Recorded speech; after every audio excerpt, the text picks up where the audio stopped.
Need to unmute. Unmuting is going to help. Hello, everybody, and welcome to week 2, day 2, I guess, of UNM Esports, the Mountain West Classic, let's call it. I'm Dieter Elegant Cabbage Handbicky, and joined with me on the cast today is going to be my good friend Mark Luna Ephemera by Loon. And we're going to be bringing you UNM Esports versus the University of Wyoming Esports. So, for some of you who don't know what this is this is a part of Riot Games' CLOL League program, the Mountain West Division, which the University of New Mexico and Wyoming and I think 9 other schools. I don't actually know how many people are in our division. Are part 11 of. total. And they decided to hop in, so we now play in our division instead of in the main CLOL tournament. What that would mean in a non-pandemic year is playoffs is in Nevada, but it's a pandemic out there. So this is UNM Esports schedule for the next 5 weeks, I want to say, until about March. And we will be playing 2 games a week, one on Wednesday, one on Saturday. And here is the standings as of right now. As we can see, there is 3 main contenders up at the top. That's Colorado State Esports, Spartan Esports, and Boise State. Then right below them is us, UNM Esports, because we've only played 1 game so far. And then Wyoming, that's San Diego Aztecs, the Fresno State Bulldogs. And then it is Nevada, University of Hawaii, U.S. Air Force Academy, and Utah State, all in tied for, I think that's 6th. 1, 2, 3, 4. I don't know.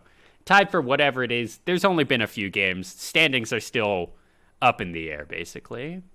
Yeah, I mean, if you count the buys, and technically, because every team is going to get a buy as a win, you know, we're still top We're contenders. That's all I'm technically saying. we're technically 2-0 right now, but it's just weird to do stats for buys, so I'm just not putting them in there Yeah, because no, that makes sense. it's easier to say, oh, we're just 1-0 than, yeah, we're 2-0. We beat one team. We beat Fresno so far, but we're 2-0, so don't worry about it.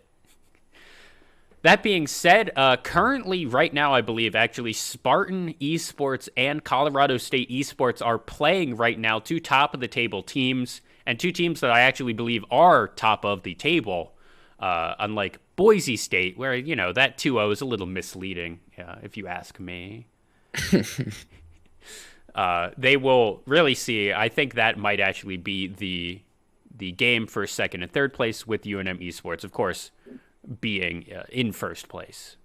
I mean, clearly Boise hasn't played one of the top level teams because all the top level teams have not lost a game yet. So, I can believe that that Boise's not really showing up and showing out recently, but maybe we'll be taken for a spin later on down the season. That might be true. I do know that our for the first, I think it's like 5 games of the season, we're the lower seed, and then the next 5 were, I think we're the higher seed, and then we're the lower seed. So we're probably going to go on a wicked win streak here in the first 5 games, and then go on a rather tragic loss streak. just As just based on if seeding was 100% true, and just based on how the schedule was laid out. as the randoms in my games like to say, I never seen us lose these, so I have faith. I mean, listen, if why are you here if you have no faith? Exactly. And that brings us to the first game that we'll be playing against Wyoming. It should be starting in about 5 or 6 minutes. And until then, we're going to be talking about how the meta has really evolved in... Hold on. Sorry about if you're hearing weird noises. My pop filter on my microphone keeps falling, so I need to adjust it. All right. It's like kind of okay right now. So we will be looking at pick ban. This is all from the last on Wednesday, pick and ban percentages, win rates. There were 9 games played on Wednesday. So the Camille, the only champion that was 100% pick ban there with the 2 picks and 7 bans. And you can see why they got that 7 bans, because the 2 picks was a 100% win rate. Yeah, Camille is kind of nuts right now. Her ability to lock down people, the true damage that gets dealt up in the top lane. Oh my gosh, Camille just does so much for a team. I mean, it's also the same for Seraphine. You know, looking at that 100% win rate off of 1 game, but an additional 7 bans on top of that. That was UNM Esports that won that, just by the way.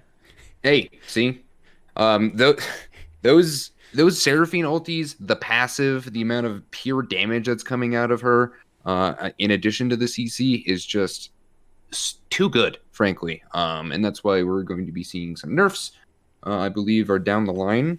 I think on 11.3 we're seeing nerfs, so the patch that I think that drops on Tuesday. Yes.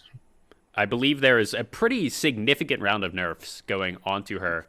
I don't believe there's any on Camille, but I haven't looked super closely. Yeah, and they're always subject to change, so. But I do know that each Seraphine in the pro scene, Seraphine in the like solo queue at pretty much every level is just with huge win rates and huge pick rates. So I would be genuinely shocked if they decided not to go through with them. We've also, in pro play, we've even seen Seraphine Taric bot lane move over Sona. Your duo queue is now just better. True, 100%. You're just seeing these double support bot lanes with these huge carry tops and mids, and frankly, with the Moonstone and just how the bot lane functions right now, nobody ever dies, and so there's almost no reason for anybody to like not pick the double support bot lane. There's just too much healing coming in, and not enough Grievous Wounds early in the game. I think we will be seeing more standard bot lanes here from UNM out in this particular matchup. The next champion here that was fairly high pick and ban priority, actually, if we want to just go and pick ban priority, the next one would be Kaisa. A very interesting pick because she was almost 100% pick ban on the first...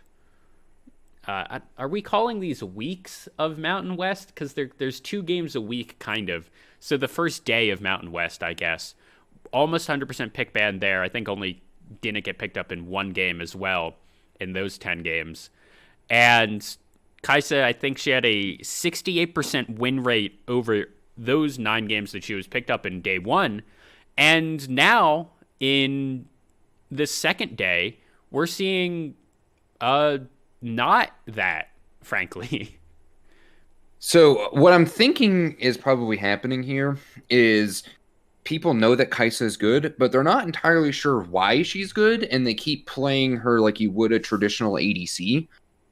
So like with these huge like tanks that are coming out of the top lane, if they decide to pick one, huge tanks coming out into the support role, all of that, Kaisa doesn't want to fight them at all. But people keep playing her like they want to fight those champions, when in reality they want to go with like the Camille or with the Seraphine. You know, they get the passive stacks on, and then they press R onto the enemy ADC or the enemy APC and just nuke somebody, and then start back to fronting the enemy team. What we've been seeing and what we saw last time UNM was playing is that Kaisa was just auto-attacking the tanks, and she wasn't doing anything to them, and UNM got to back to front a lot better than the teams with the Kaisas on them. I do think that it is a little bit of a matchup difference as well. I think on Wednesday, the only team that won on Kaisa was Spartan Esports going against, I want to say it was Nevada, but I might be wrong. And Spartan Esports, their bot lane is insane. And so I think that it's a lot of... I think people who are playing Kaisa were getting losses less so because of the champion and more so of the that's what just happens in that matchup, right? Yeah, I mean, but the pros continue to play it in pretty much anything that they can get it on. It's almost 100% pick ban up there, and they just play it differently. You just don't see them doing what these Kaises are doing in what I've been watching for the Mountain West Kaises. She's not just a free win champion. You can't just pick her and be like, I'm gonna win this game. I do think that she is very strong, and I will expect to see her continue to be 100% pick ban in this series.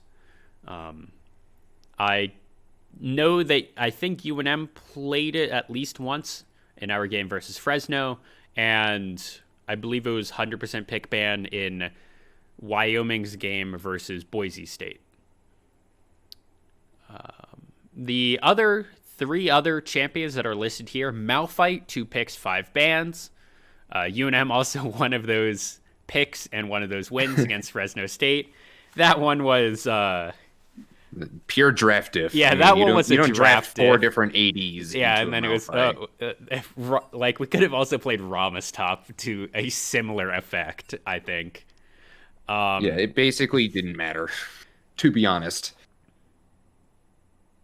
Yeah. But looking at the other two, Galio is kind of a really big champion, kind of like, I don't want to say like sneakily in the meta because it's pretty obvious that he's there, but like it's not somebody that you're super prioritizing in the pick ban, but it's somebody who continues to show up in the pick ban. Well, the weird thing is you actually can prioritize this. And if you watch the Boise State games versus the San Diego Aztecs that finished up about an hour ago, I think it was actually closer to like 15 minutes ago, but Boise State first picks the Scalio because they can flex pick it from the mid or into the support position however they want to. And it's good in both, and it's it's a strong pick in both. It's a flex pick, which makes it good. And you'd never really want to ban it because it's not a hard carry pick. Right. It's just really good. Yeah. It's not Camille, which you look at the game that you lose with Camille in it, and it's you watch it and you just the smell test and you're like, yeah, that we're gonna change Camille for this this 100%. next game. And here we are into Champion Select. First thing picked off here from University of New Mexico is going to be that Heimerdinger. Again, a classic ban, the one trick of PP just carrying himself to Diamond 1. I'm going to be honest, I doubt we're ever not going to see that Heimerdinger ban. Yeah, I mean, it's kind of interesting because PP actually plays Heimerdinger top in the solo queue. I think the other interesting thing is, if it ever does go through, we will need to pick it just to call the bluff, because right, of course, we need to pick it that game to call the bluff. Otherwise, people will be like, "Oh, well, we don't always need to ban this Heimerdinger." Yeah, of course. You gotta show them at least once why PP has that. Like, yeah. I think it's like 70% win rate on Heimerdinger. Second bands here from University of Wyoming being that Ornn. Picked off here is the Alistar and the Wukong. Now, interestingly enough, approximately an hour ago, this University of Wyoming team did play a ranked flex game that we were all spectating. And can you guess what 2 champions they played? Was it Alistar and Wukong? It in fact was.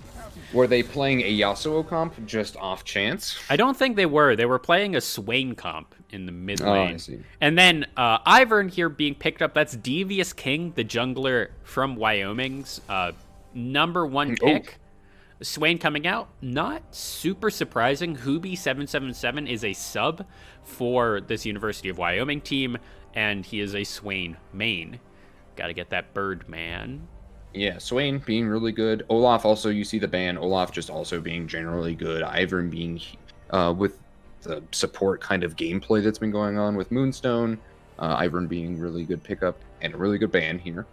And I did talk to the team about the Ivern pick earlier, and the consensus was they were going to ban it or attempt to trade for it, just because even though this is a comfort pick for Devious King, one of his other most played is Volibear, and the thing is, you always know what's going to happen with the Volibear. He's going to run at you, and your playstyle isn't like, it's not, you see a Volibear and you know what he's doing, but you see an Ivern and you're like, oh god, I've never played against this in solo queue. What is that thing? And it's just, and also just prevents so much. Yeah, more. and it's just harder to adapt a playstyle against it. Whereas, like, okay, the Volibear, he's gonna try and dive top. So will like these 5 other champions that they could play mid, or play jungle. Yeah. Interestingly, I think we're seeing a Diana mid more than likely. There's a chance it can be flexed as a tank Diana top, but I doubt it, knowing that the Volibear is picked up now. Oh, that is one of PPSU's more iconic mid laners, is the Diana. So I expect that to be the Diana then, in the middle. Seraphine was picked up. That will probably be I Drink Bathwater. It could be flexed to Medium Willy 69 in the bot position. I doubt it, frankly. Something I'm immediately noticing here is that UNM has drafted a 3 AP team straight into Galio. I have a feeling that the bot lane will pick up an ADC. I hope so. But with that Seraphine... If like, not, that's going to be a problem. Especially because Yellow Cactus doesn't really play carries. So we're not going to see a huge amount of AD threat from him. I mean, he could play the Aatrox, but then no, he can't because it was just banned. Oh, yeah, it was just banned. So that would leave him on Urgot, I guess. That would be probably the best one he could play if they desperately needed an AD. But because then you have the... But hear me out. Instead of doing that, we pick Jhin. Yeah, exactly. Jhin, Seraphine in the bot lane, and then whoever top and call it a day. But I'm okay. Might be a Senna. I'm expecting it's going to be Jhin, Seraphine bot lane, and then I am going to just call out the Poppy right here. I think that's probably what it's going to be. We also haven't talked much about the side of Wyoming. Swain, first pick mid early, and then a Galio to show that Swain was in fact the mid lane, because that Galio can now only go into the support. And then the jungler, that was picked up just because they didn't want UNM to just start... Like, if they didn't pick up that Volibear right there, UNM would ban Volibear and whatever else in the jungle and force Devious King onto like a D tier pick.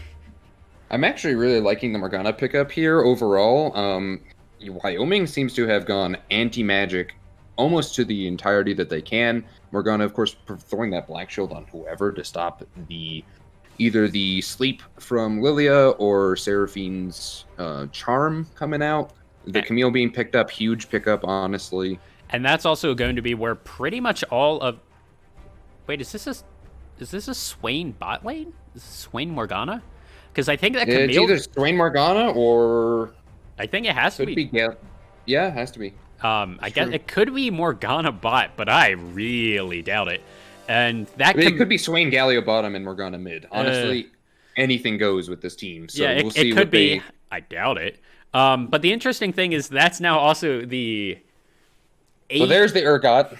Yeah, that's the AP heavy bot side of the jungle and a super AD heavy top side, which is going to be really good for Urgot because he can just stack armor, really, which he was going to anyways because it's a Camille. And playing against her sucks. But this is also... I think this is a really telegraphed champion select here from the University of Wyoming. It's very clear what they're going to do, and that is dive top. Well, they're going to dive top, or they're just going to, like, run it down bottom. They have a ton of, like, anti-magic and ability to do what they want bottom lane. Seraphine and Senna not known for their super high mobility, frankly. And so, like, with the Galio ultimate being able to come down upon the bot lane or the top lane. I think that there's a lot of pressure here, and I think UNM may have kind of squeezed themselves a little tight in terms of the AP/AD I and tank I areas. don't actually hate the AP/AD ratio they have here. What I'm less of a fan of, I think, is the Diana into this comp. Because Right. if you look at the other four members and they really want to, maybe not Urgot as much, but everyone else really wants to dance around these super elongated trades. The Lilia, the Senna, the Seraphine, they want to, take it nice and slow and then hit a huge wombo combo. And Urgot and Diana are going to help a lot with that. But there's also Diana will need to get really good flanks in order to try and get that off, because this isn't going to be a front to back team fight. This is going to be a weird peeling off, re-engage team fight. Yeah, I mean, on the side of Wyoming, they're just going to Camille ult somebody and then just walk into Oh the yeah, this into is the enemy a team. You layer everything on top of the Camille and the Volley Bear, who are going to try and dive the enemy team. Exactly. Like the side of Wyoming does not care if they even have a tank or a back line. Their entire team is just the line To be that they fair, want they to get don't have a inside of. back line. Like Right. their squishiest member is, I guess, a Camille. Morgana probably. Well, yeah, But as soon as excluding Morgana, but the Camille will, I think, will be a problem here for UNM. I'm not sure about the Jax ban over the Camille ban. yeah, it's definitely a questionable one. I guess they were just looking to make sure that there wasn't going to be any kind of like split pushing because UNM did have kind of an issue with it last time. But also But with like the Galio being picked up, the Camille Galio is a iconic and disgusting yeah, just like combination. that is a known combination. You hook shot in with the Camille, you throw down the Hextech ultimatum, and then Galio says, "Okay, I'm going to Hero's Entrance over top and knock up at least the one person who can't leave." So Yep. And then everyone else is just looking to press R immediately after that and just kind of walk into the side of UNM. UNM can attempt to walk out of it, but their best walk out of it is just walk out of it. Like yeah, they don't have a almost no huge one on amount UNM of doesn't just have. a disengage short of their ultimates, and by ultimates I mean Seraphine and Lilia trying to get a lot onto them. But I mean, even technically, the Seraphine charms you. They're still walking into them just a little slower. Yeah. So I'm curious to see how the team fights are going to go. I think UNM should not take them if they can help it, to be honest. They're going to want to be looking for like literally anything else that isn't a team fight, because if they take the team fight, they lose. Yep. And here we are, KDA all-out Seraphine indie skin. How do you feel about that one? It's one of my favorite versions of that skin, although it does not have the borders, so like, why even bother? You know what I'm saying? I'm just kidding. Another interesting thing, the Swain took the exhaust. I think that is what you do on him. But I'm not entirely certain what he's going to be exhausting. The Diana, probably? Guess. But I You feel can like either exhaust the Diana to stop the burst, or you can exhaust the Lilia to stop her from moving around so fast. but I Or feel the like Urgot. Diana is never really going to be that much of a kill threat versus this Swain, just because of his high base damages and his high HP bars and high everything else. I mean, it could be a greedy exhaust. I mean, he could just use it for the slow and just walk at people. He could. The other thing that we're seeing is Senna is in fact running cleanse with I Drink Bathwater running the heal for that. I mean, there's almost no reason to run anything else, especially in a Morgana Swain lane. Well, If you get hit by any one especially as ability, a- you die. Especially as a Senna, I'm gonna say. Yeah, exactly. So if you get hit by one ability and you don't have cleanse, you die. Both the CCs just last too long and do too much damage in order to like risk not taking the cleanse. So bot lane will be down in Ignite, which could be bad early. Ignite, of course, doing way too much damage early. I believe it's 70 at level I 1. think It it's just goes up 70, from there. yeah, and it just goes up. So that's basically a whole HP bar that you can just lose, and it cuts the heal from the Seraphine down as well. So like the And the heal from the Senna and the summoner heal and yes, exactly. So there's actually I think that there's going to be a lot of interesting trading going on, and it's going to be kind of down to cooldowns and how well these players play that'll determine this game more than anything. yeah, this is going to be a incredibly interesting game, I think. I still do think that it will be pretty easily, UNM in two. Yeah, of course. I mean, UNM wins this whole thing, frankly. Yeah, like Like going against, the whole thing. like not even just Mountain West, but like going against a Maryville. Like who Yeah. who even is that? Like people, TSM's Like going we're to going be, to World. yeah, TSM's going to be scouting this entire five-man squad from UNM. Yeah, straight to the moon. I've never seen us lose any game ever. So Literally, okay. Here we're seeing a interesting. 5-man stack. Ursa Sono is going to be really, actually, this entire team is going to be a little bit scary. Level 1. From Yeah, the 100%. University I of Wyoming. think if Wyoming had moved a little faster and played a little more coordinated, they would have gotten a bit more there. But that's fine. UNM, of course, responding with their own ward onto the Wyoming red buff. Yep, the wards are almost exactly the same.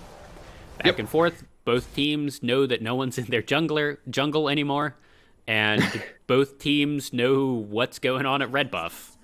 Yeah, exactly. We are Interesting. seeing Didicus is moving up towards that red buff, and it looks like his red trinket may be on cooldown in time to clear that out. It's going to clear it, but then they'll know the Lilia starting up topside, and so the Camille will probably look to punish as much as possible the Urgot, because Camille will be looking for a bottom side gank. What they might be doing is they might try and opt into vertical jungling here. Yeah, both sides, of course, sweeping and knowing that they both started red. Which so they could be a vertical jungle. I actually do like the vertical jungle here. Oh, no. This is What are weird. you doing?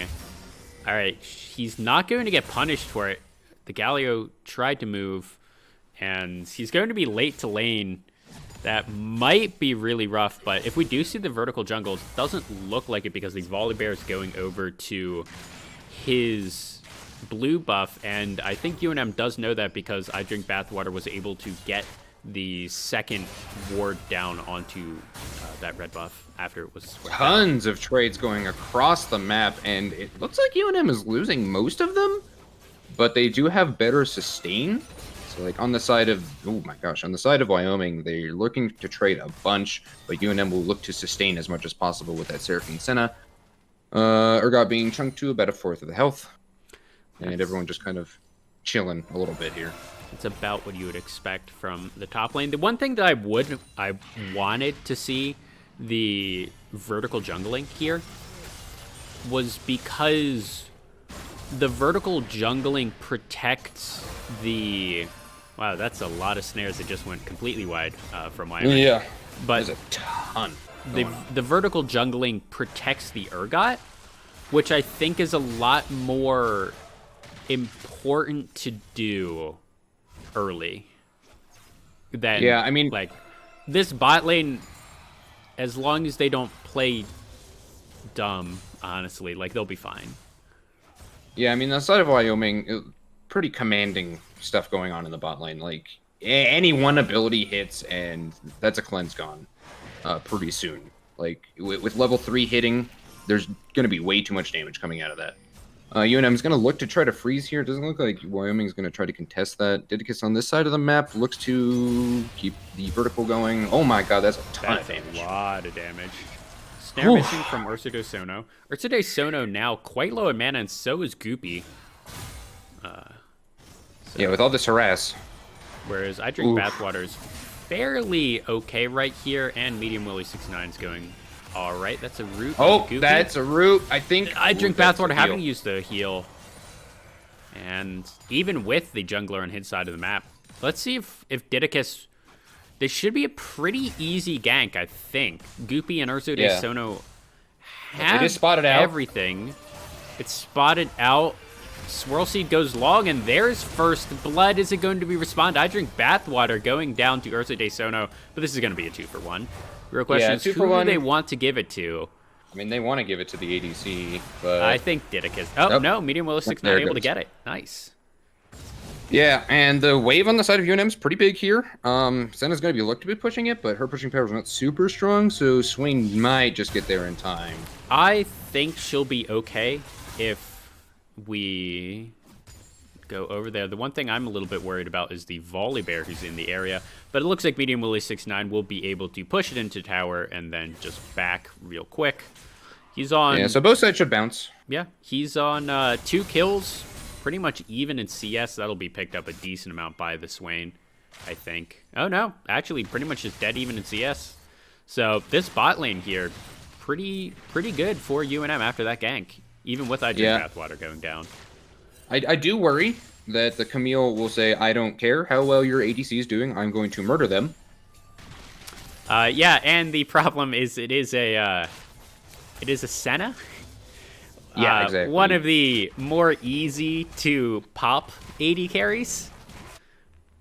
Few escape tools. She has a few. Rosero going to be collapsed on by 3, but as soon as hookshot's available, yeah, she's just gonna do that.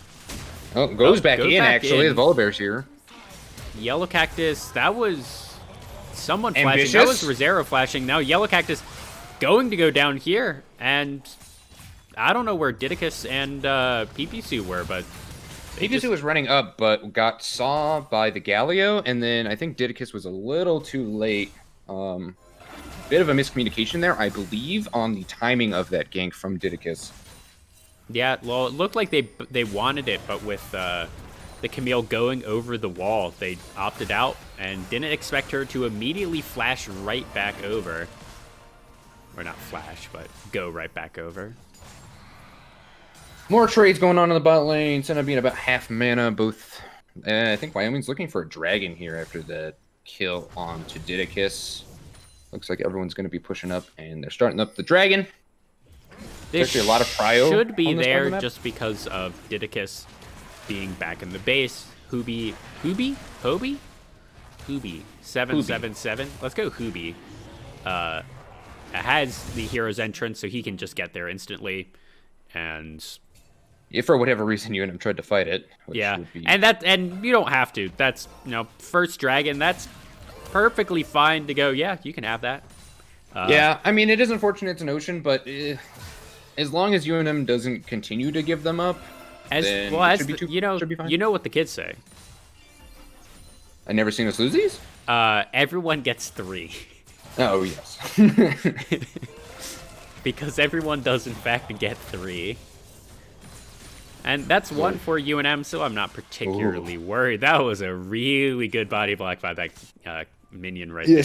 Secret Service minion making sure that none of those snares hit, because it was looking spooky right there. Yep, and somehow UNM is out to a 1,000 gold lead here at about 8 minutes into the game. Those 2 kills in the bottom lane being quite big. That's 600 of the 1,000, plus I believe a there's farm gold lead on the jungle. 20 in the jungle, but that's going to be evened out by. It's also 10 in the mid lane and about 10 to 15 in the top. So right. It's about even everywhere else. Here, Yellow Cactus going to be Dove, possibly Volibear is around. Only level 5, though. It looks like he's just going for Krugs. Yellow Cactus. I mean, if this is set up, it could not matter, honestly. The Camille could just still go in on them, and it could be huge. That wave is massive. And it looks like UNM instead deciding to try and collapse onto the Galio. Not quite able to do it. Senna does have ult, which will make any dives here a little bit harder. Oh, and here it comes. Unfortunately, it looks like not is going not to be in a dive. Yeah, this is just going to be a Yellow Cactus walking a little bit too far forward. Didicus getting taunted up. Slammed into the wall. Now, watch out, Eep. Drowsy Galio. And let's see if anyone's able to get there to respond. And no, it looks like Hobie777 is just going to walk right out. Now, the rest of, not UNM, Boise State's bot lane is going up. Pipisu flashing in, getting that kill. Urso de Sono is here. They do They definitely know want this. Pee-Pee-Sue, you're going to need to Just dodge. dodging. And he did. Now Goopy going into the bird form. Pee-Pee-Sue going quite low. That's the mist of whatever It should be is. him Gets dead it. right there. Pee-Pee-Sue Yep. dies as soon as Goopy pops that ultimate. And that's going to be a 1-for-1 overall, I think.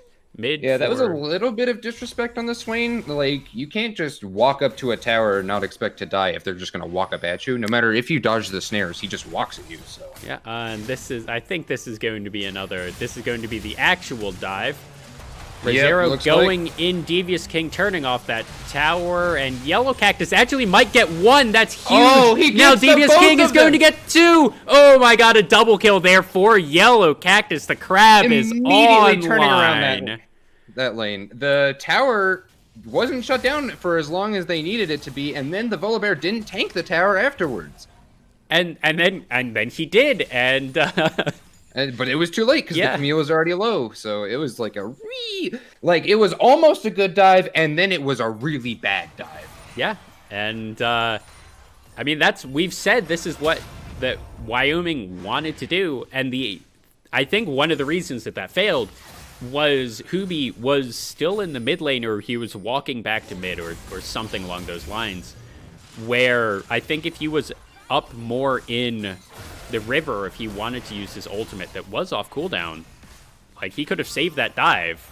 I don't know if it was particularly worth it. That was so close to hitting the flash out from Goopy. Wow. Yeah, it's even getting a honestly, little even with the flash, that was still really close to hitting. I mean, if I'm Wyoming, I'm not even looking at top. Camille was winning. They didn't need to like push that lead. They could have pushed the lead in the bot lane. Swain does 1 billion damage, and they could get those shutdowns pretty easily with a 4-man dive bot.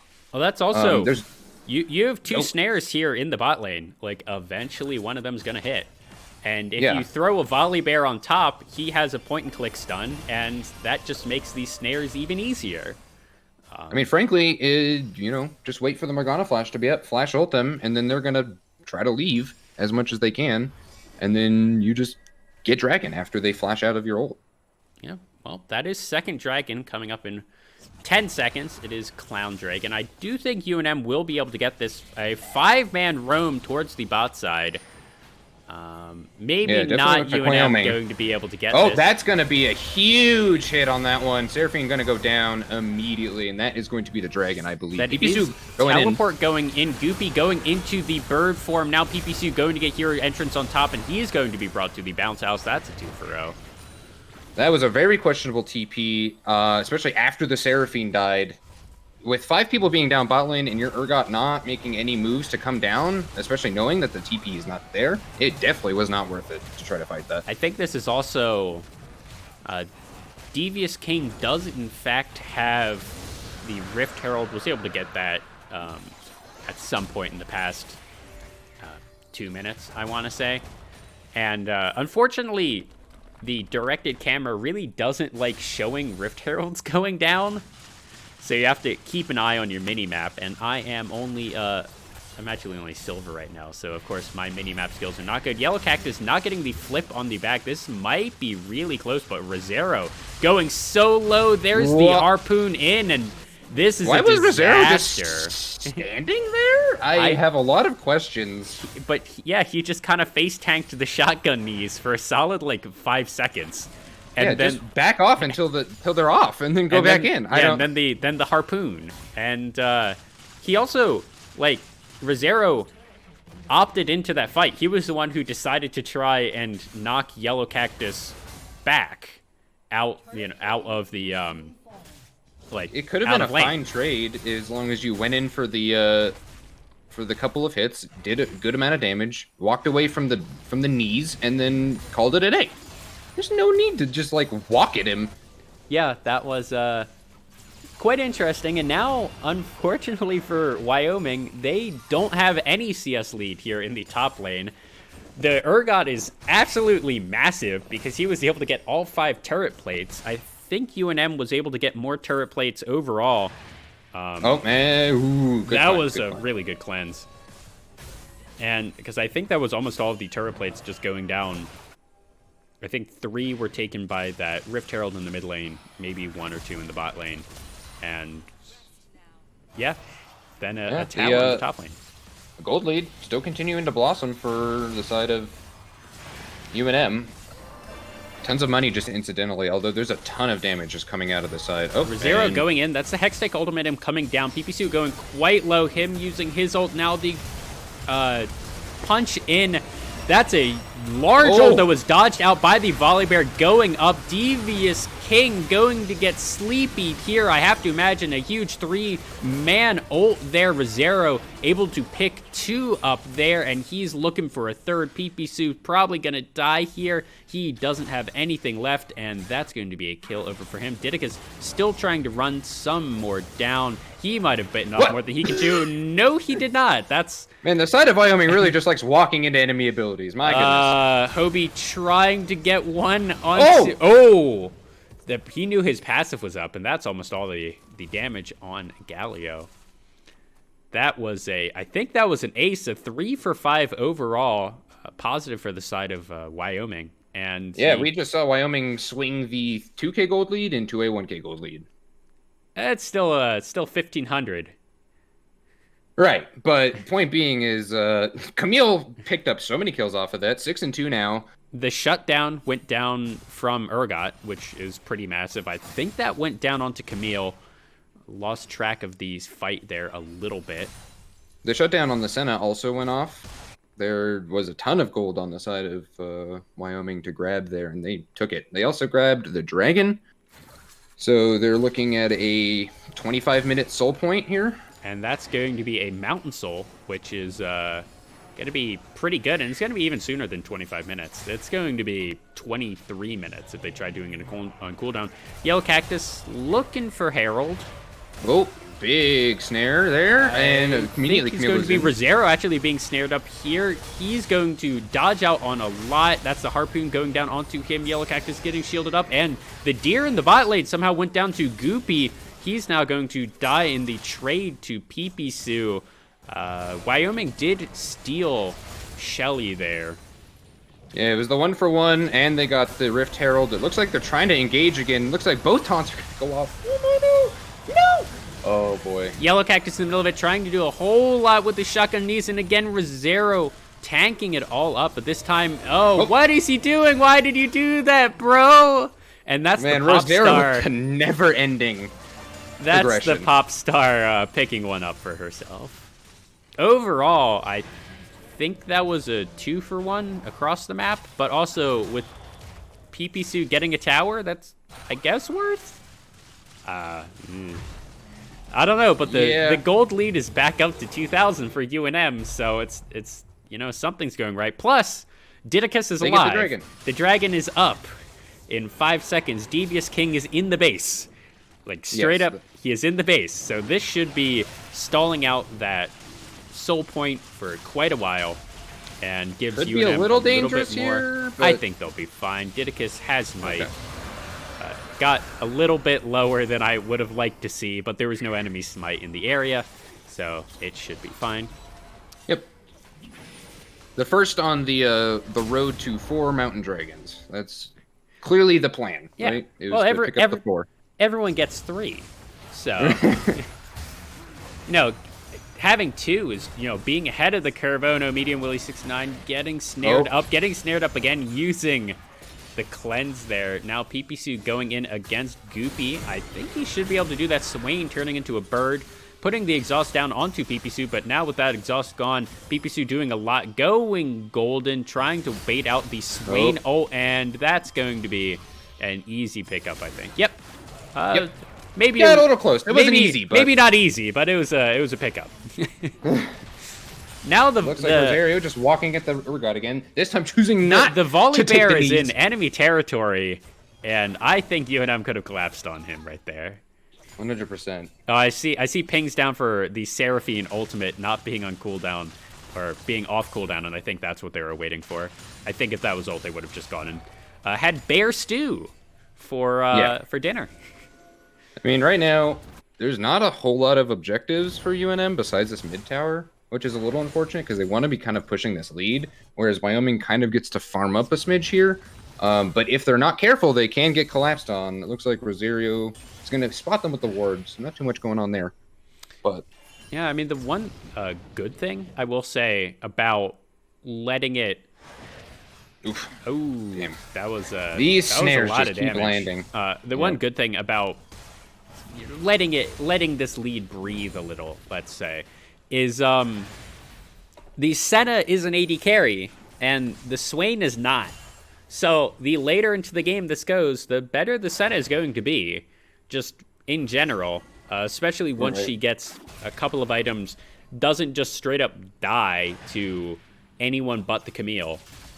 And I think that's really a win con that UNM will be looking forward to. Yeah, the longer this game goes, the better off, as long as they can maintain their dragons. If, for whatever reason, Wyoming does get that Mountain Soul, it's going to be really hard for Senna to do anything. Speaking of...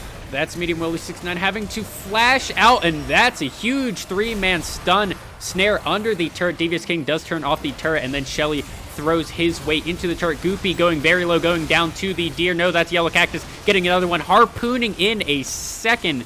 And that's Swain and the Volley Bear going down. And I'm seeing... Immediately, UNM's looking to Baron here. Definitely a play. I don't see why you wouldn't. I see 2 recalls and a Camille going back to the bot lane. So I'm not even sure if Wyoming, one, knows this is happening. If you look at the wards... Oh, they definitely They have to know this is happening, but they just decide to give it up. And this is going to be probably about a 5,000 gold lead right here. Yep. 5,000 right on the nose, pretty much. Camille's going to trade a tower for it, but I take that trade. There was a lot of miscommunication with that dive. If you notice, the people just kept going in and out of that fight when they really needed to work as one team. The whole point of Wyoming's like really good team fight is that they just keep going, and frankly, you just don't stop until the enemy team is dead or you're dead. If you continue to stop, you get kited out. UNM will just follow you down and kill you. They also needed to have the Volley Bear, I think, started up. Yeah, well, he was dropping the rift, and the team decided to go in. He needed to start it off, turn off that tower, which, I mean, I guess he eventually did with the Rift Herald, but they also could have just had Shelly lead the charge.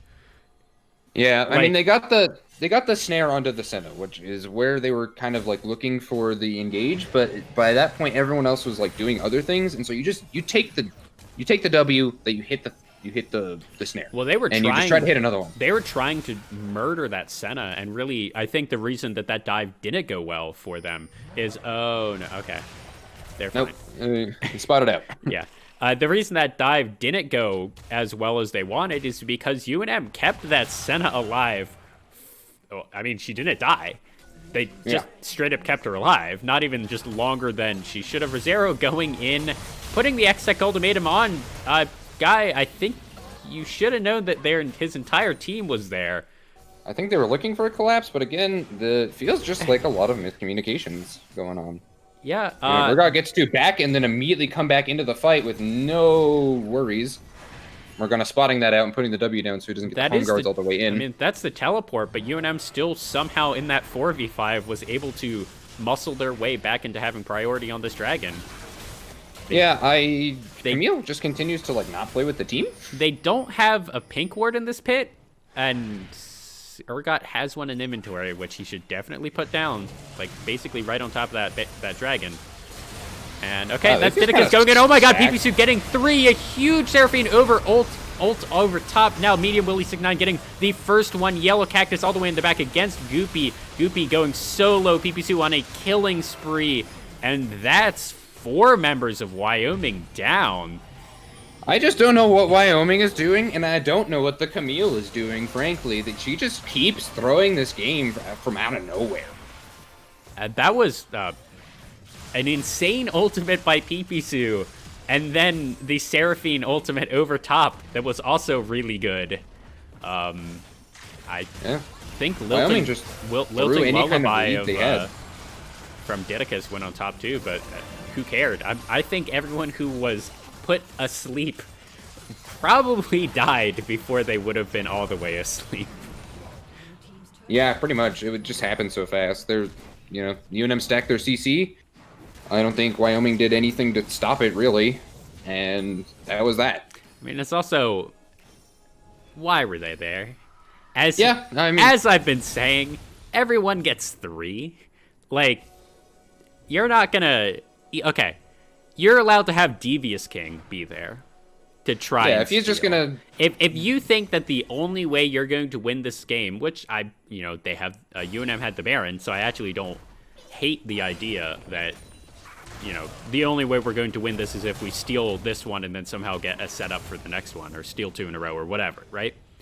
I don't hate that game plan from Wyoming. but the entire team. But yeah, the entire team didn't need to be there. Because then the dragon went down and UNM was like, oh, cool, an entire team to engage on. And they did it, got the inhib in mid, and even though they spent a solid minute and a half of their 3-minute Baron getting that second dragon for themselves, they won a team fight and got mid inhib too. Looks like UNM just picking up farm across the map, going to be pushing in top and bottom at the same time. There's not really too much that Wyoming can do about it. They look like they're going to be bottom side, which is actually kind of a mistake, but there's no way for them to actually know that. Well, they're seeing, right now they should be seeing, and we see the rotation. Well, now they see 3 top. Yeah, they're seeing the rotations. They probably suspect that it's 4 top. Does Rosario go in again? This man's does. never stops. And PPC actually taking quite a bit of damage there. I'm not entirely certain if you want this PPC going in. That's a lot of damage traded back. Oh, he's going in again. The Madman dashing, turning golden. Okay, Rosario, the hook shot, almost out of it. Oh my god, and that's PPC picking it up. Shield. That was not even close of AB. Yeah. 0. I bet you PPC wasn't even worried. Not for a second. With that, Wyoming should lose just bottom if the pressure keeps up for UNM in the top. That's at least the tier 2. Yeah.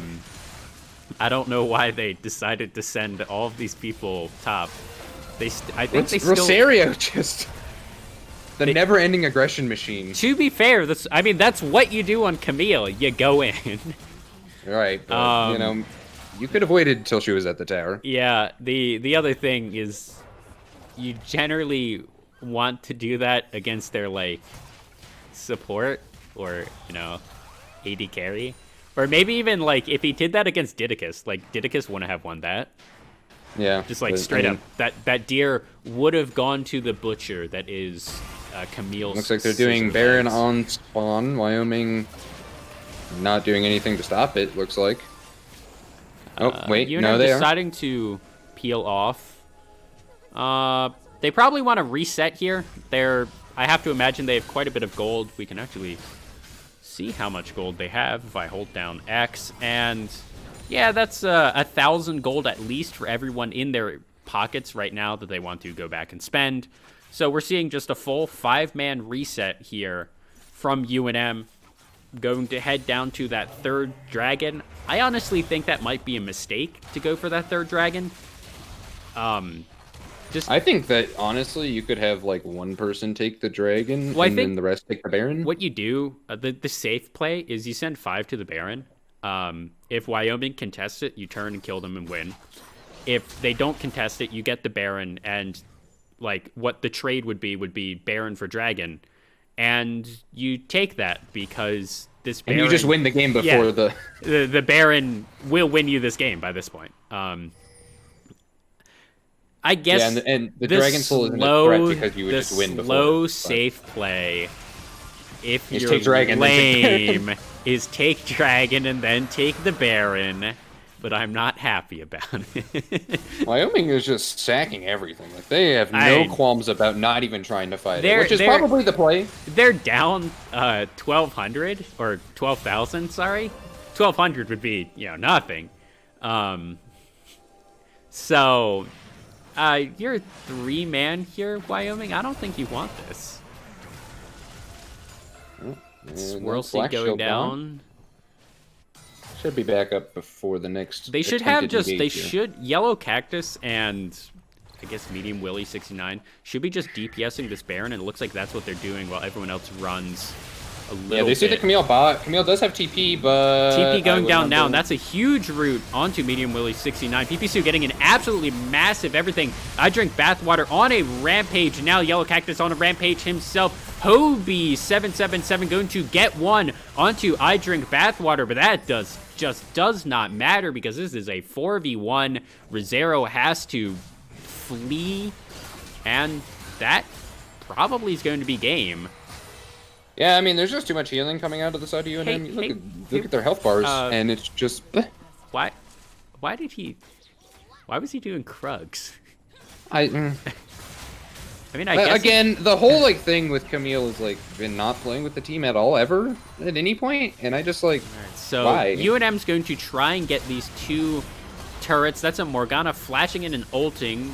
Doesn't really get much. Medium Willie 69 just hitting these turrets from outside turret range, which is kind of actually that does push them off here. Yellow Cactus very low. The Volley Bear ultimate in. That's Yellow Cactus. A shutdown. 800 gold going out to Devious King. The first kill of the game for him. Almost right at 30 minutes. Rizero does not have ultimate. He's going to get snared up. And that's going to be UNM running. Yeah, the Morgana ult pushed off 3 members, and there was only one auto attacking the tower, so the tower didn't go down, and so that also gave the time for Wyoming to spawn and try to push them out of their base. Does it actually matter? Probably not. I mean, this game has gone a little bit longer than what we would have expected.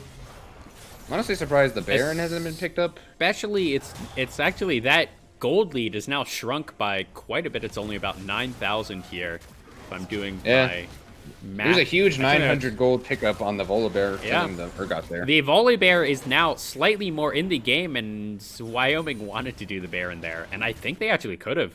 That would have caught UNM just completely out of rotation. 3 members were in the base, and I don't think they would have been able to get there in time.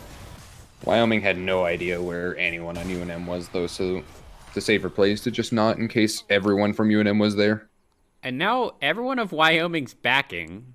They have a decent amount of ward coverage on this Baron. They have 4 wards in a line.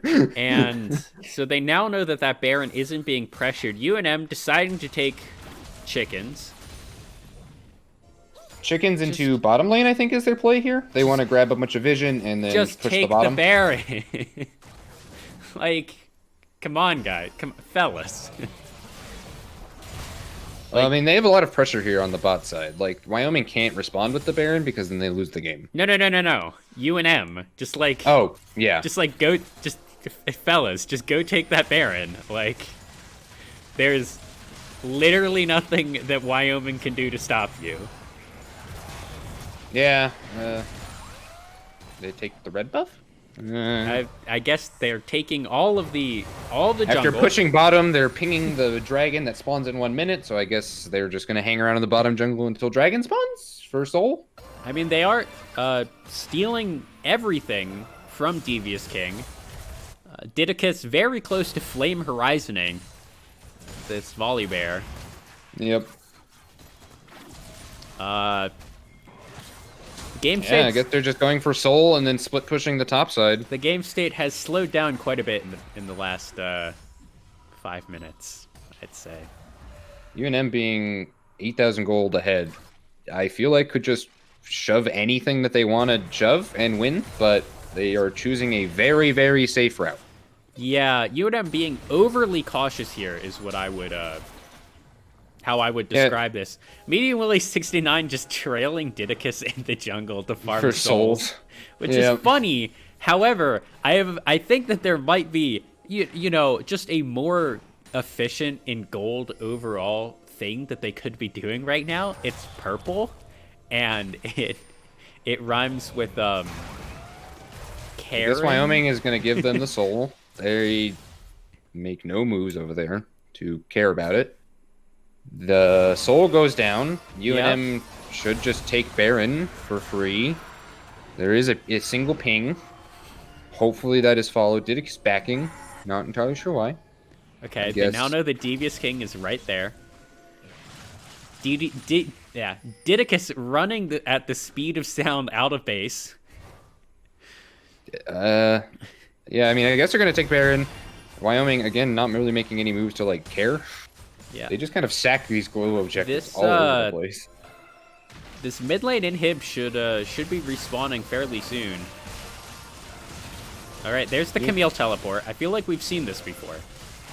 Let's see if anything happens. Diana could win the game if they're not quick. Teleporting yet. He's going to be late. That's Devioussing going in. Now Medium Willie 69 having to flash out. There's the teleport from PPSU. Ursa de Sona in the back going to go down. Medium Willie 69 able to kill Hobie. And that's going to be a clean ace. Rosero, the last one to go down. Goopy somehow... Nobody lost any health because they gave them Dragon Soul for free. On top of the multiple heals from Senna and Seraphine, they could do nothing. There is so much shields, there is so much tank, so much healing. I mean, what are they doing? I guess that was the incredibly safe pick, but like, this game could have been... Like, look at this damage! I think this game could have been a little bit shorter. It definitely could have been really short. I'm fine with them taking it slow as long as they win anyway. PPC just... I thought he was just inting into the fountain, honestly. And there's game one. Okay. What's here? Give me some hot takes. What is Rosario doing? That's my hot take.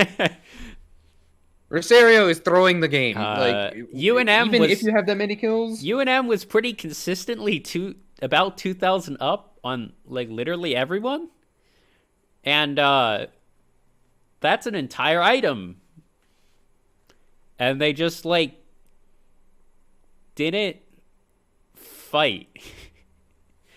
Yeah, that was the other thing. My other hot take is that UNM doesn't push their leads as much as they could pretty consistently. Like, they feel like they're always down or like always up like some amount of gold and like tons of items and tons of damage.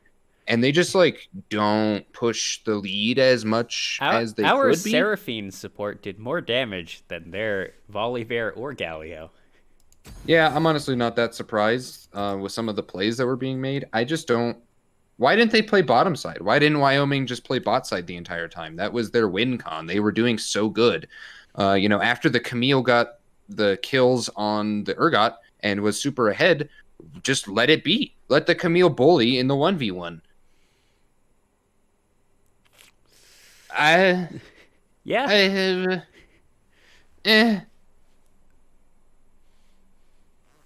Super questionable moments from both teams, but namely Wyoming and namely the top lane. I just don't understand what was going on in terms of thought process. Like, yeah, sure, Volibear, easy top dives, but not if you feed a double, and not if you don't tank the tower right, or if you just run it down. Silly. Yeah, and here we're just waiting. Waiting to get into game 2. Okay, if you're Wyoming, what do you do here? You ban the Seraphine. Easy. First hit. Well, you ban the Seraphine. You play the Camille again. You ban the Seraphine. You play the Camille because obviously UNM didn't care, and we can have. I think that was incorrect because if that top lane dive didn't go horrifically wrong, like that Camille would have been insane. No, I agree. That's what I'm saying. Like, you pick up the Camille again. You pick up the Camille. You try not to die in a 2v1. Yeah. I think playing a normal bot lane would have helped. And I didn't hate the Galio. No, I think the Galio could have done more. I think that there was like a ton of roam potential that he just never used. Like, again, the dives with Volibear Galio are super good. Why wouldn't you just play it more often? And why wouldn't you just dive bot lane, who is losing? Why wouldn't you use both people to 3v1 the top lane if that's your plan? I don't understand the team play here. I think it looked like a big solo queue game where like they had a really good comp and they just never bothered executing on it. And they were even ahead in dragons. They got the first 2 dragons of the game from I'm going to say sloppy play out of the UNM bot lane. Just, constantly giving a pressure down there. And then they just weren't able to do anything with it, really. Like, it should have been, if they were able to get 3 dragons, that would have been a completely different game. Yeah, 100%. Like I said, I think they really needed to focus bottom. Bottom did a lot of magic damage. They had a Galio. They could have died with the Volibear. You do a ton of damage. You take Dragon on cooldown and win the game. You say, honestly, even if top wasn't doing well, like, sack the Camille. Who cares? You have 4 people getting ahead in the bottom side, and the Urgot is just getting ahead in farm. Yeah. Questionable moment. We're going to see. I have to imagine that UNM is going to be picking more or less the same thing. I wouldn't be surprised if we see the Diana ban as well as the Seraphine. It was if they don't ban Seraphine, they're throwing, is all I'm saying. Like, I don't understand why you wouldn't ban it. What were the 3 that we saw in game 1? It was a Heimerdinger, Ornn, and Heimerdinger, Aatrox. Ornn, yeah, and Aatrox. No, Aatrox was in second ban. Oh, right. phase. I don't quite remember. There's the Diana ban, Pantheon ban coming off the other side. Okay, thank you. And there's the Diana and the Seraphine, forcing UNM to play something different, which I think is the correct move. We'll see if Iron is the correct move. I mean, Ivern can be really good. I mean, Ivern is really good. You can get countered as Ivern, especially when you first pick it. But we'll see if Wyoming bothers. For one thing, Wyoming and UNM never really fought in the jungle. It was mostly just gank city, right? The kind of gentleman's agreement to not fight each other last game. Yeah, and I think that might have been the mistake from the Volibear. I don't know that matchup because it's a little weird, but I would imagine that the Volibear, especially in the early game, wins against Lilia. I mean, it's also like in the jungle, bears eat deer. Yeah, well, I mean, and also, the Lilia gets really low on first clear, weirdly enough. Volibear did not take advantage of that. I don't know why. I almost guarantee you on the side of UNM we're going to see a double heal bot lane. We're going to see the Senna and then, like, I don't know, Soraka or Lulu. I'm expecting the Soraka. Lulu, I don't think is as good blind, but I also don't think Soraka is particularly good blind here. We could also see... could see a tank. That would be cool. See, I'd be down with that. I'm expecting it should be the support being picked up here. But it could also be if Yellow Cactus doesn't want to be pinched in the top end, it is going to be the Lulu. I think if you're Wyoming, you pick your support and then you pinch top lane easily right here. You ban all the tank tops and you say, all right, one of you is going to have to play a tank at some point. Otherwise, we're just going to roll it through. I'm also not a huge fan of this bot lane. Yes, the Senna is going to be Jarvan. It's a fairly supportive. Is that a Jarvan support? Okay. This might be the Jarvan support, and I'm actually quite if it excited. is, I'm so because excited. What you do this is a thing with Moonstone Renewer being so busted. Basically, okay, Aatrox being banned by Wyoming, whatever. That's a classic Yellow Cactus pick. Yeah, classic Yellow Cactus pick. Again, should have pinched the top in terms of tanks. Anyway. Okay, so why would you ban Swain? They already picked up Kaisa. That's a waste of a ban. Anyways, Jarvan 4, your Demacian standard, if you take Summon Airy, it actually gives your nearest ally a shield. So what you do is you go summon Airy, Jarvan 4, and you go Moonstone Renewer into Zonia's Hourglass, and you go Moonstone Renewer to really just hype up your Kaisa every time you throw down your E. Your E also does a lot of damage, and it's a point and click, so you're a poke lane as well. And then you go Zonia second, because when you flag and drag into the Cataclysm from Jarvan 4, you need to immediately smash your Zonias and wait for your team to follow up, because you're AP Jarvan and have no health. Okay, if you're Wyoming, you pick the Orianna here. Okay, never mind. I don't hate the Vel'Koz instead. I hate of Orianna. the Vel'Koz blind. Personally. Yeah, okay, especially since PPSU played Diana last game. Like, I understand that the Diana is banned, but like, if PPSU shows that he's willing to play, like dive assassins, don't blind pick Vel'Koz. Yeah, well. Veigar? Okay. Echo. Oh, okay. Echo is something we've actually seen a lot of priority on in the Mountain West. I think there's a decent amount of priority on it in LCS as well. We saw Jacuzzi pull it out on Evil Geniuses today against Team Liquid.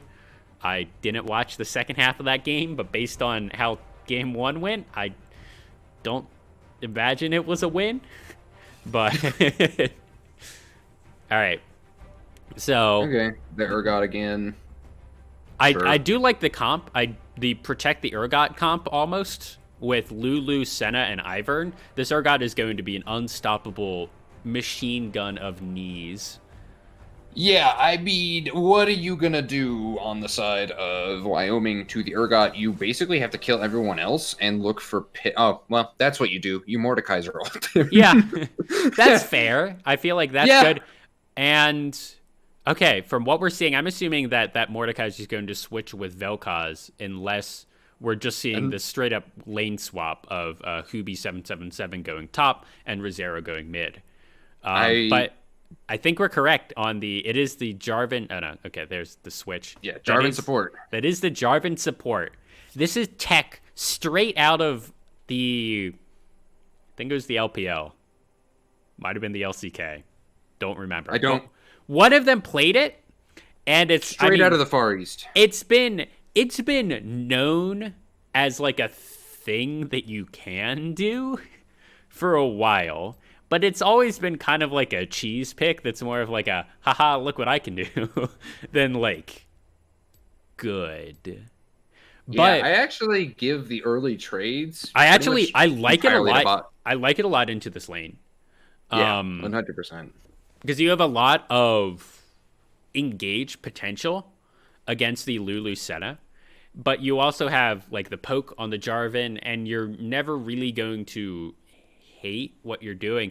Plus you have the Cataclysm, so that Jarvan 4 can flag drag into the Cataclysm, and then Life Form Disintegration Ray on top of that with the Vel'Koz, and you have a huge wombo combo.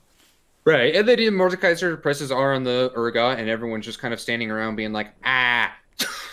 Yeah.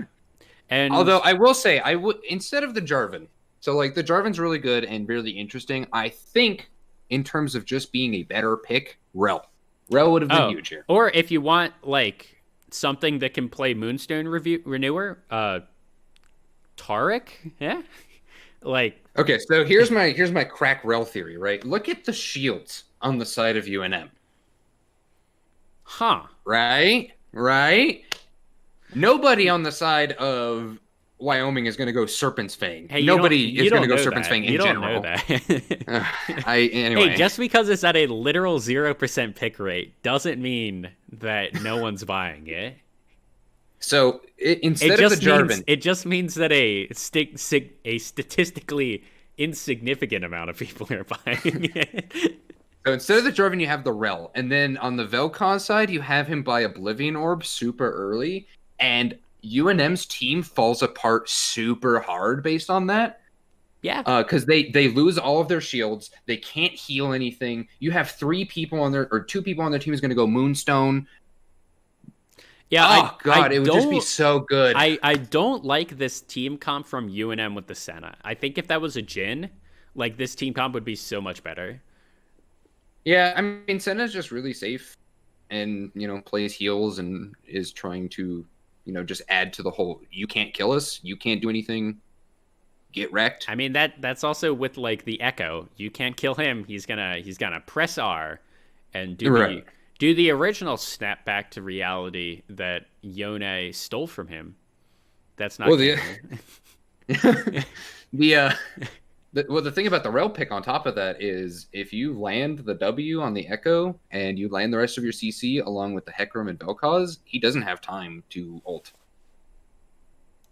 Yeah. Like, there's just too much CC. As long as you stack it correctly, he should just die. Yeah, but instead they picked Jarvan. I also... Yeah, so anyway. The other thing is, the reason I feel like you picked Jarvan is if you wanted to flex, like, you'd be like, yeah, this might be jungle Jarvan, which I don't think is particularly good right now, but I don't think is bad either. And... like, the reason you pick that is because you can go, it's a Jarvan support, it's a Jarvan jungle, tricked you, it's actually Jarvan support. Now, it's not like either of those two positions are particularly vulnerable to the being hard countered. So it's a little bit of a wasted flex. But, I don't know where I'm going with this. It's, It's just a weird pick. It was, instead of picking it with the Hecarim, like the same round in pick bands with the Hecarim, you at least get a little bit of value not doing that, essentially. Sure. Again, there's no reason not to pick your support in that round of picks anyway, so... Yeah, I mean, listen, it's not... I don't know where I was going with that, but overall, if they I like, think if the they Jarvan wanted, picks is I don't. Super interesting. Was the Camille banned by UNM? No, I don't. I don't think it was. So like, they could have gone like Camille J4 and been like, we're gonna pick a dive comp, and then like, psych, actually, this is their support. After UNM wastes ban on the jungle or something like that. I mean, I guess, but that's what you actually do there. Because you decide that the Camille is worth picking blind because it's so strong, and then you pick the Jarvan and Kai'Sa. I do like the pickup of the Mordekaiser, though. I think it's a really good, strong pickup to just be like, okay, well, it looks like your carry is either going to be Echo or it's going to be Senna, and it's certainly not going to be Urgot. Yeah. I don't even care if I die in it. The 4v4 is better for our team. It also makes him incredibly hard to gank, which is one of the things that you do on a tank top Ivern jungle, is you just run top with the Ivern. You put your shield onto the tank top, and now he's not gonna die. And like, the Ivern doesn't dive, but Yellow Cactus would dive with the Ivern shield, and you can't really do that anymore because there's the Death Realm. Yeah. I mean, the early Camille pickup, of course, would have been like good, but I think that the Mordekaiser pickup is better. I think they were also maybe a little. I also have real questions about the blind Vel'Koz pickup. Yeah. Like, I guess maybe as a comfort pick. It has to be. Well, okay. No one's playing Vel'Koz without it being a comfort pick right now. Just in general, and there we see the first Demacian standard, I think, of the game. Level 2s coming out. Prey Seeker going down. Goopy onto I Drink Bathwater. I think Wyoming kind of wanted to rush that level 2 and just really like flag and drag before. Yeah, I mean that's a really strong level 2, especially onto like a Lulu. If they get the flag and drag, that's Vel'Koz missed both abilities and actually caused him to like not kill there, because that actually would have. Yeah, that would have been an Echo accidentally diving the turret level 3. And here is a haha Mordekaiser moment. Yep, I have a shield. Oh, and Devious King finds Didicus. I think Devious King should win this. Yeah, I think so too, but the Urgot is here first, going forward, not able to get the flip, and now Devious King first blood, Pipisu diving the turret again. Razero having to flash out of everything. And that's... Hecarim not having flash there actually caused him to die. because he didn't have flash, couldn't go over a wall. Yellow Cactus did have flash. It was like, yep, this is a kill. Also, Yellow Cactus got there before the Mordekaiser did. Yeah, and that's a little whack. Yeah, that's whack. Like, straight up, the Mordekaiser definitely should have been there first because it was on his side of the map. And now Yellow Cactus has double buffs. Yeah, that's you don't like to see those because now Mordekaiser just dies. Yeah. What? That this top side, I don't understand. That's a lot of damage onto Goopy, and it looks like everyone's just gonna back off. Like, I feel like this bot lane for Wyoming should be playing way more aggressively. Yeah, like right here, perfect flag and drag moment. Like right now, flag and drag. Please. Okay. Flag and drag! Devious King going in flag and drag, and it didn't happen because everyone backed up. Now Devious King it took him so long to flag and drag. Now Goopy is at 300 HP, 0 mana. He's going to have to back. It took him so long to flag and drag that he got polymorphed, and then slowed, and then couldn't flag and drag the entire time. And here's the Ivern ganks. Yellow Cactus going forward, does get the shield. Didicus flashing for the snare, not able to quite get it. You don't love to see it. Just, if you're gonna play the Jarvan, like, what else are you doing for your team? Well, okay, so what he's doing is he's playing Poke Jarvan. Except he's playing Poke Relic Shield Jarvan, which I'm not sure about, frankly. I think you should be going Poke Shard of True Ice Jarvan. Where if you're gonna go poke, where you max E, and your E does like 80 damage base, and it's really dumb because you just hover your mouse cursor over the enemy and you just click your flag and it does 80 damage. Yellow Cactus now not having yellow buffs. Top is going to be, I'm not going to say difficult for him, but not as fun. He is level 6, deciding not to immediately hit 6 and then try and dive in, which is what I would have done, but that's probably why I don't play top lane. I don't know if he was trying to go in or what, but that wasn't the play. Okay, that would have been a good flag and drag moment too.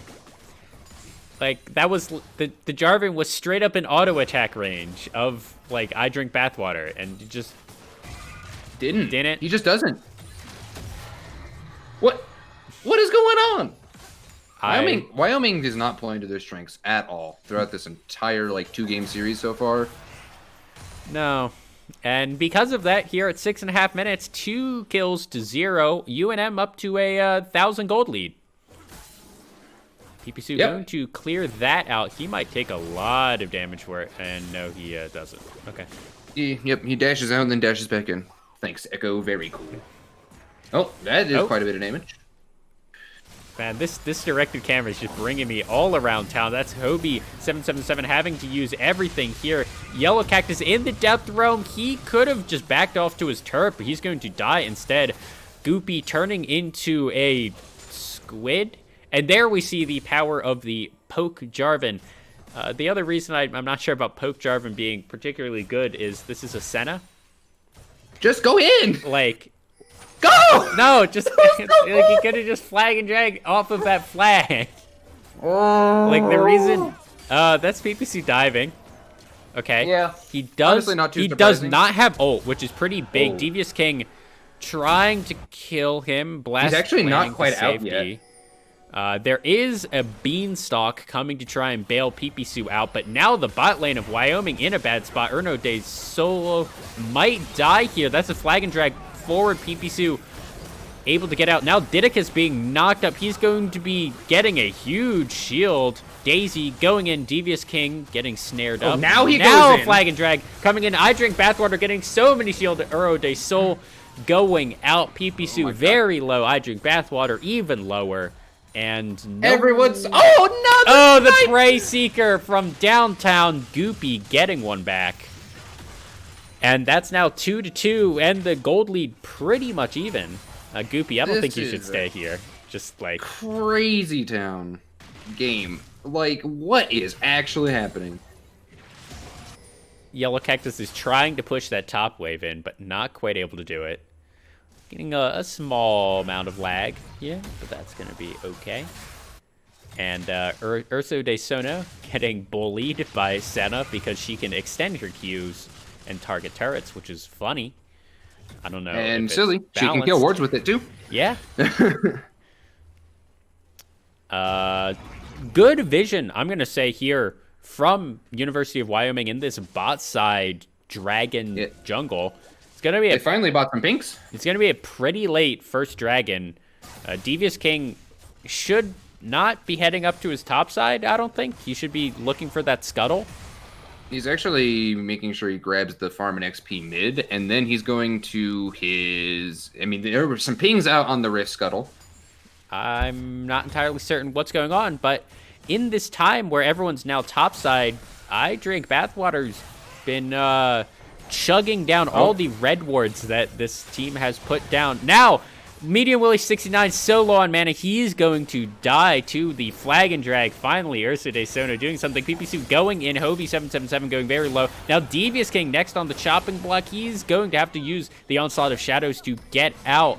Now, PPC wants a little bit more. He has the Ivern on him. PPC going in, getting put into the Death Realm and using his snapback to try and get something. Rozero going very low. PPC able to get it, and that's another one. Dive here. Yellow Cactus trying to get something huge. Souls, whatever it's called now. Urso de Sono realizing why you don't play tank or poke Jarvan is because you only can tank not much, and that's a almost an ace here for the University of New Mexico. And you saw right there, the Urgot wasn't ulted by the Mordekaiser and got immediately shielded and ulted and got everything that UNM could throw on him and killed everybody. Yeah. And it was not even close. We're just going to speed up a little bit. Sorry, viewers. We're going to try and catch up to Mark. And we were only behind by like 2 seconds, I think. So we're looking at UNM here in terms of gold leads, like it's pretty much entirely on the Urgot, although you are seeing a gold lead almost of 1,000 on the side of Ivern. It's pretty much all on the Ivern, honestly. It's actually, it's on Ivern and Pipisu. It's pretty much dead even in the bot lane. Pretty much, there's like a 300 gold lead in the top lane. Whatever, honestly. And then it's 1,000 for both Pipisu and Didicus. Yeah, 005 got Moonstone. It's going to be huge here. That's really because of these... Devious King, you need to smite a little bit better. He's going to die for this. That's a lot of damage. He actually kills the Kaisa on top of it. Yeah, I Drink Bathwater. Getting that one, I think that could have gone over to Medium Willie 69. It's not like they needed to burn down Goopy too much. Urso de Sono going to be next one dove here. I will say they are taking what we're saying to heart, and they are just pushing leads and diving anything. That was at this point an interesting flag and drag. I think he's still gonna die because Echo. Cataclysm. Why? Okay. Okay. And Pipisu picks up another 3-0-1. Who is this support? I have a lot of questions. Okay, now Didicus and Yellow Cactus getting Herald. Rozero getting snared up, and now he's going to get Daisy in his face. The Death Realm comes down. Rozero is probably able to kill Yellow Cactus here, and Yellow Cactus just wants to be able to survive. He came out of it. Shields, and that's a harpoon. And yeah, shield into harpoon. Like, you can't fight that, Rozero. Sorry. Well, Rozero was hoping to get the kill before the Death Realm ended, and unfortunately for him, the Death Realm ended, and then he died. Yep, and it looks like UNM is just going to push a commanding lead here, and there's nothing that the side of Wyoming can do. Ursa de Sono does not have Cataclysm. Imagine if they did right now, like, whew. Oh my god! Like, or just flag and drag. Like, yeah, but like, you remember that Cataclysm that he just wasted on the Echo like a minute ago? Like, imagine if he didn't do that and had it for that 2v2 right there, and then the Onslaught of Shadows on physical top. Pain. I think that's Hobie777 dying here. One more tick of the Ignite, and that is PPC able to get a flag and drag going in, missing. How do you miss the flag and drag? Oh no, can't handle Medium this Willie Jarvan, 69 man. just walking forward. Okay, the horse is here. He's going in. Guppy ulted for some reason. Medium Willie 69's not gonna die. Yellow Cactus uses the teleport after getting the top lane turret. Devious King getting slowed up. Yellow Cactus should have the flip soon, deciding not to dive. And, The entire side of Wyoming is just so far behind, and they keep making these crazy plays. Hey, the serpent thing! Hey, Mark, remember what you said wasn't going to come out? Huh? Oh my god! We're seeing Serpent's thing and support Jarvan in the same game! We live in a crazy world. Oh my god. That's the second turret of the game going down right after 14 minutes, thanks to the turret plate swallowing and making it a little bit easier. I can't breathe. Why would you first build Serpent's? Why? No wonder Medium Willie got out of that. If she just had... I think even if she just had like a noon quiver. Why did we blind pick the Vilk? PP just flashed. Oh no, he needs to snap back to reality. He's going to get knocked back by the Hecarim. The life form disintegration ray comes down. PP does die. Why? But, like, why? Why the flash? That's just You didn't poor. need to flash, Goopy. That's just poor communication.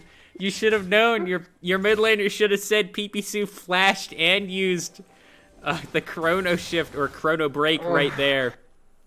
I think it's chrono break, and chrono shift is It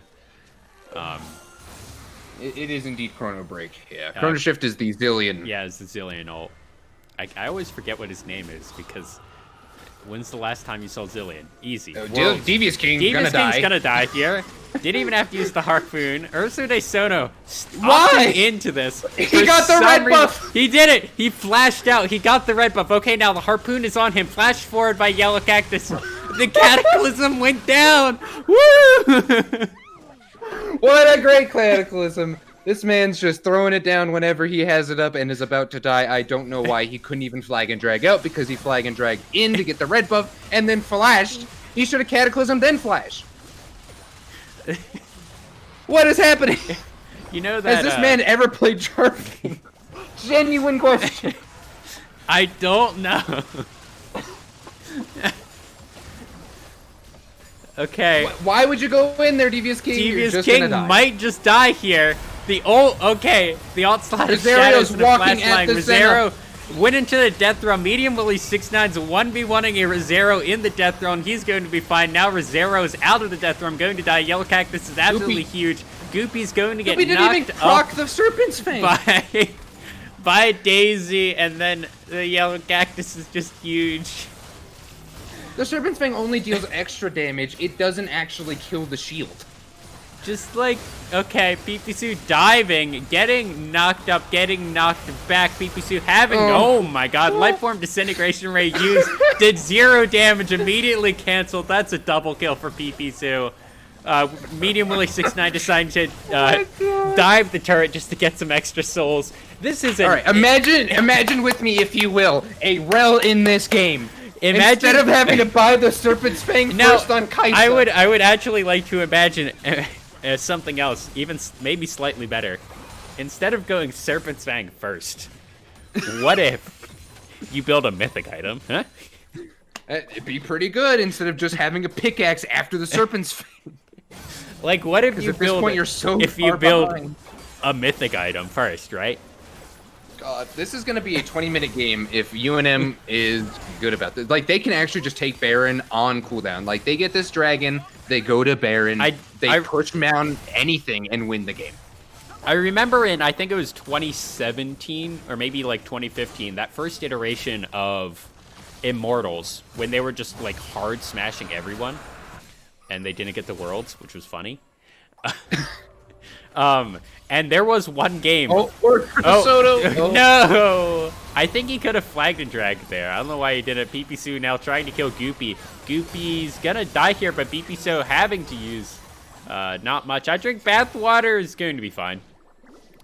Serpent's Fang has done 1100 damage to shields. Wow. And so imagine if that was just like like a noon quiver, I bet it would have done more. Yeah. I mean, I'm just saying that the moonstone on the side of Lulu has done almost 2,000 healing, so it really I would doesn't also matter. like to point out that, honestly, Didicus right now, kind of, he's kind of letting the team down. Like, everyone else on UNM has a shutdown, but, like... That's true, but he's also 0012. You can't expect better from a support I also jungle. think that he should have a shutdown. Like, he's 0-12 and has a 40 CS lead on the Sekirim.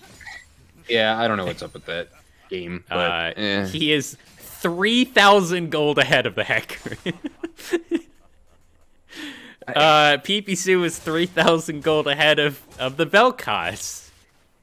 Lulu is 1,300 gold ahead of... I would like to point out that the bot lane is actually almost completely even.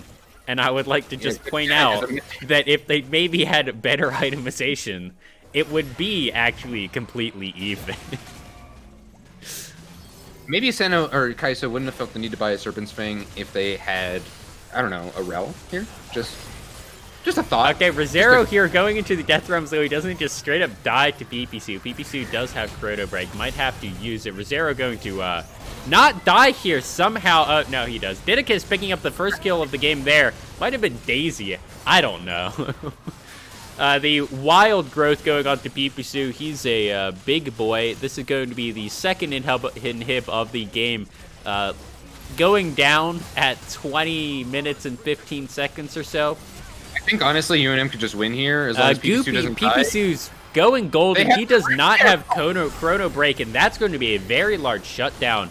The Vel'Koz finally on the board. The Herald, okay, let's see how BM everyone is. Yellow Cactus going to kill Goopy on the other side. The Herald died. We're not going to see any Dancing Herald. A Penguin or something just backflipped. Everyone, this is a little sad to watch. I would also like to point out that, again, Mordekaiser didn't ult the Urgot, and he just kind of walked through the entire team.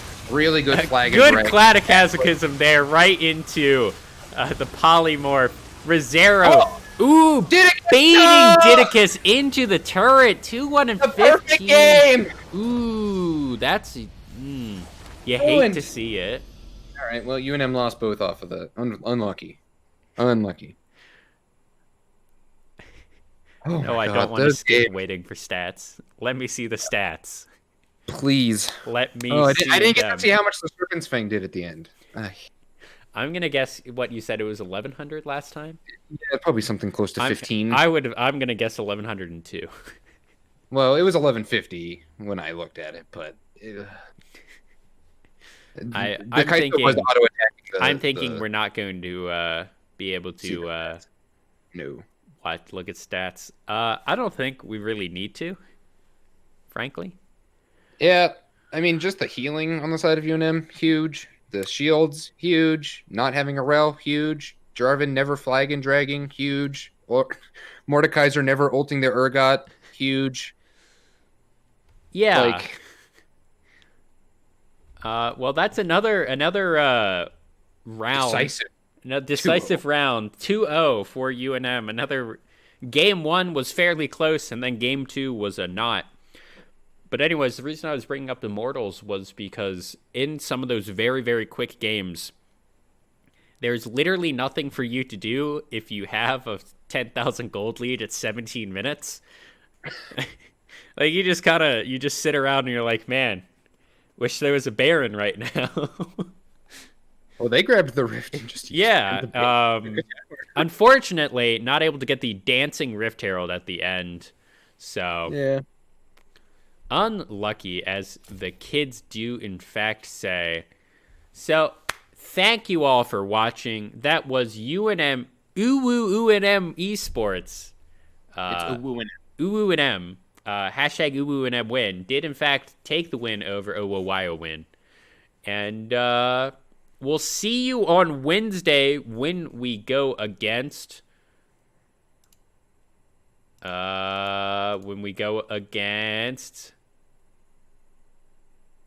Hawaii, University of Hawaii at Maui on 2/3/21. That's going to be at approximately 6 p.m. So, for Elegant Cabbage. And for Luna Ephemera. This has been UNM Esports. Thank you all for watching. And thanks, everybody. We will see you on Wednesday.